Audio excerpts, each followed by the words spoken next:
we are very good lawyers for our own mistakes, but very good judges for the mistakes of others. Honorable Speaker, sir, and the members of the House, I totally oppose this proposed bill, and I clearly say that the organs of democracy is not alarmingly decaying in India. Honorable Speaker, sir, the Treasury bench members in today's House should have been more clear with just mentioning about the time period in the proposed bill to make it quite distinct. If a legal ban on a practice like triple talaq alarmingly decays the organs of democracy in India, or if imposition of national emergency for selfish, authoritarian and dictatorial motive of the then Prime Minister of India actually does the same. Honorable Speaker, sir, on 22nd August 2017, the Supreme Court of India announced a legal ban on the practice of triple talaq with 3 years jail to the husband, declaring such practices illegal in any form. On 24th August 2017, the Supreme Court of India, in a historic judgment, declared the right to privacy as a fundamental right under Article 21 of the Constitution of India, and on September 6, 2018, the Supreme Court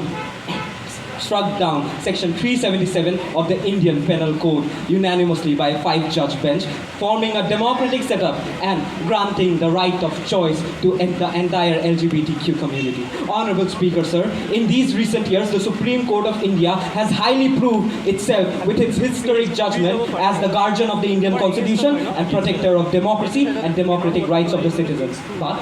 my fellow Treasury bench members are so easily claiming that the organs of democracy is alarmingly decaying in India. Honorable Speaker, sir, one of the most inhuman law in India, known as the Armed Forces Special Powers Act, which violated the democratic and human rights of thousands of northeastern citizens in India, was finally revoked from the lands of Nagaland, Manipur and Assam,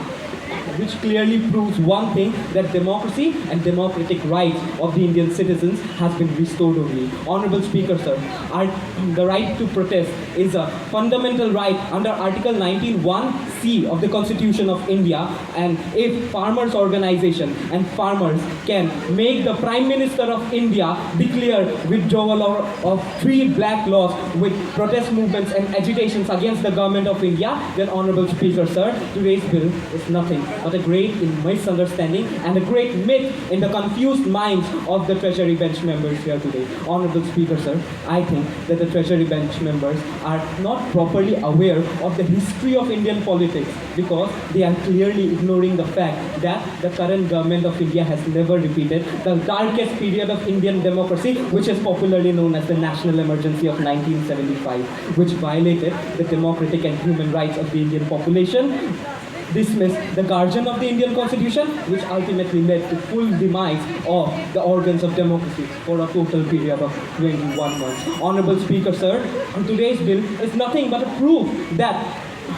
gaining incomplete knowledge is more dangerous than having no knowledge. And Honorable Speaker, sir, even after saying this much, if the Treasury bench members want to stay constant to their decision to not repeal this bill, then all I can say is that the act of many fools is to condemn, complain and criticize. And that is what these empty vessels are doing here today. Thank you, Honorable Speaker, sir. Thank you, respected House.